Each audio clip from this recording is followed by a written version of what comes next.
Welcome to the Saturday Morning Muse, everyone. I'm Andy Tempty, and today is March the 18th, 2023. Today, I'm going to put my finance professor hat on because it's fairly obvious to me from the media coverage and fallout from last week's implosion of Silicon Valley Bank that we need a bit of basic education on how banks work. We all have a role to play in the banking system, so spending time going over the basics will be helpful. At its most fundamental level, a bank accepts deposits from individuals, businesses, and institutions, and then invests the majority of those deposits in the form of loans to individuals, businesses, and institutions. A portion of deposits are held back in cash and cash equivalents as reserves to ensure that the bank has enough liquidity to facilitate depositor withdrawals. Banks pay interest on deposits and collects fees on deposit accounts and interest on the loans it makes. Deposits are classified as liabilities of the bank, and its assets are loans and other investments the bank has made using its deposits. The difference between the average interest rate received from loans and other investments and the average interest rate paid to depositors is called the spread. In addition to fees, this is how the bank makes money. What is typically lost in banking conversations are the myriad risks a bank deals with every day. Here are just a few. First is liquidity risk. Since a bank only has a small proportion of deposits on hand in the form of available cash on any given day, it runs the risk that depositors will withdraw more of their money than expecting, forcing a liquidity crisis. To solve for the ebbs and flows of depositor withdrawals, most banks have secondary arrangements with institutions like the Federal Reserve and other large banking institutions to temporarily cover normal peaks and troughs of depositor activity. However, when more depositors show up at the teller window for their money than expected, there may be delays in getting cash to depositors. News of any kind of delay can spread like wildfire, and a quote-unquote bank run can quickly ensue, overwhelming the ability of the bank to secure enough cash to make good on depositor requests for withdrawals. Now, the second big risk is interest rate risk. This is going to be a longer discussion, so be prepared.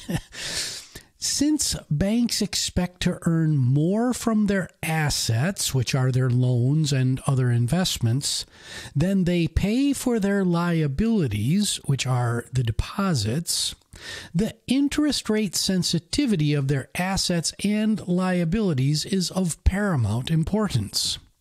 But to understand interest rate risk, we must first discuss how interest rate sensitive assets like loans and bonds change in value as interest rates change. A quick side note, a bond is an obligation that is issued typically by a corporation or a government in return for a promise of future repayment. Generally speaking, if the level of interest rates in the broader economy rises, the value of existing bonds will fall. Why?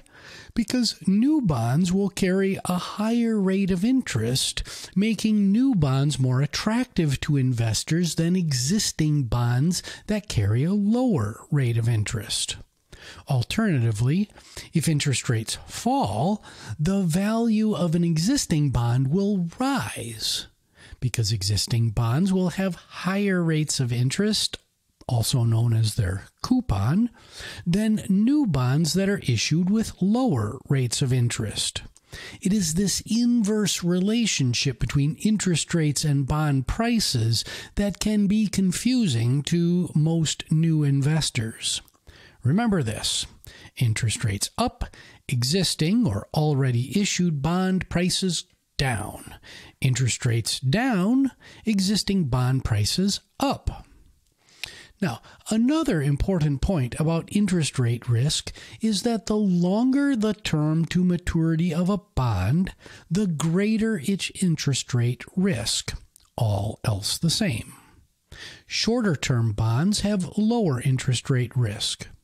Now, we don't have time to get into the specifics of present value math, but there is a formula that finance professionals use to estimate interest rate risk, and that formula goes by the name duration.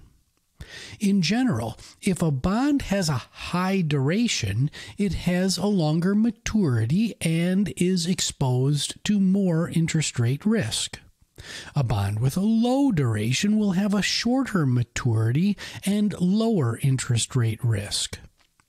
Put simply, the closer a monetary obligation is to the present day, the lower its duration and the lower its interest rate risk.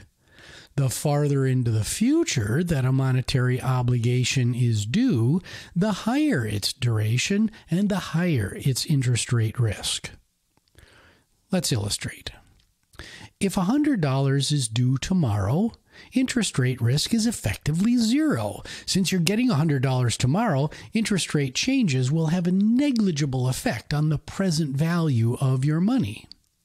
Alternatively, if $100 is due 10 years from now, then a change in interest rates will have a much larger effect on today's value of this $100 payment that you'll get 10 years in the future. So, what does all this have to do with the risk the bank faces? If a bank's assets, which are its loans and other investments, are exposed to greater interest rate risk than the bank's liabilities, which are its deposits, then rising interest rates can cause the value of the bank's assets to fall faster and farther than the value of its liabilities, forcing a squeeze on the equity position of the bank. As a reminder, equity equals assets minus liabilities. If you own a home, you know all about this, as the equity you have in your home is its market value, the asset value, minus the outstanding value of your mortgage, which is the liability. Now, let's talk about the third risk, portfolio risk. Banks are made up of portfolios.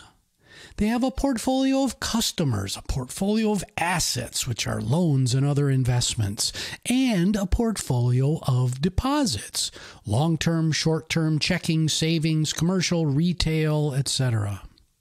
Banks are typically keen to ensure that each of these portfolios are properly diversified.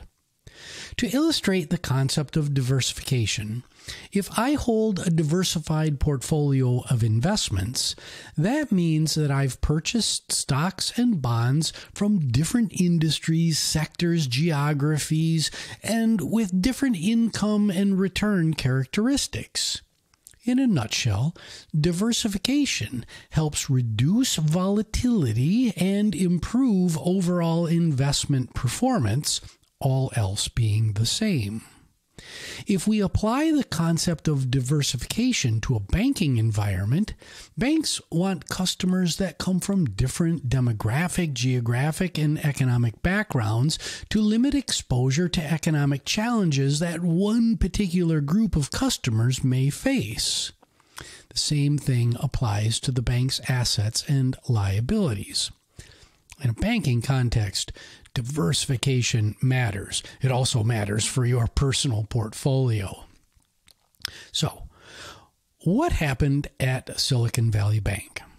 First and foremost, the bank's business model focused on serving the venture capital and business startup sector, which is inherently risky.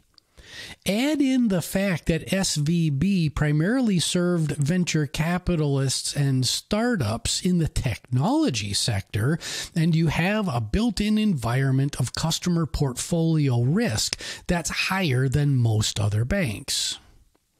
Second, Silicon Valley Bank held a portfolio of assets that consisted of direct loans to customers and significant investments in government securities. Early in the pandemic, their deposits went way up and they didn't have an ability to make enough direct loans, so they took that money and they invested in government securities. While government bonds are some of the safest assets on the planet in terms of default risk, they are not immune to interest rate risk. Interest rate risk and portfolio risk were the primary contributors to the bank's collapse. Why? Interest rates have risen dramatically over the past year, forcing a reduction in the value of the bank's assets, and their portfolio of assets was not well diversified. So as rates rose, the market value of the bank's assets fell. A proper bank risk management strategy would have included hedges to protect against this, but it appears that this was not the case. Third, SVB did not maintain an appropriate level of liquidity to cover depositor withdrawals. As more astute bank clients began to figure out that the bank's assets were more exposed to interest rate changes than usual, they began withdrawing funds. Over the course of just a few days, the actions of the clients who were paying attention bled over to clients that began reacting and following the crowd. It's this last bit that's the death knell. Once the psychology of crowds kicks in, a full-on bank run is damn near impossible to stop.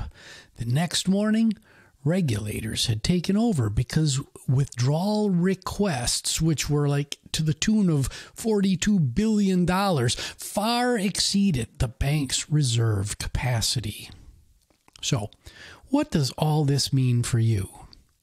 Most importantly, the global banking system thrives because of the unwritten social contract that exists between banks, their investors, and their clients, which are individuals, businesses, and institutions.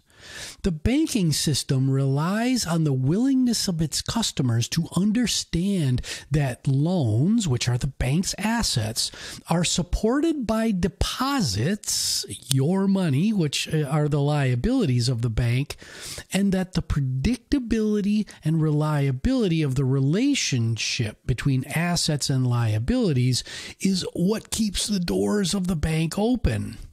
Said differently, the entire system relies on investor and depositor confidence.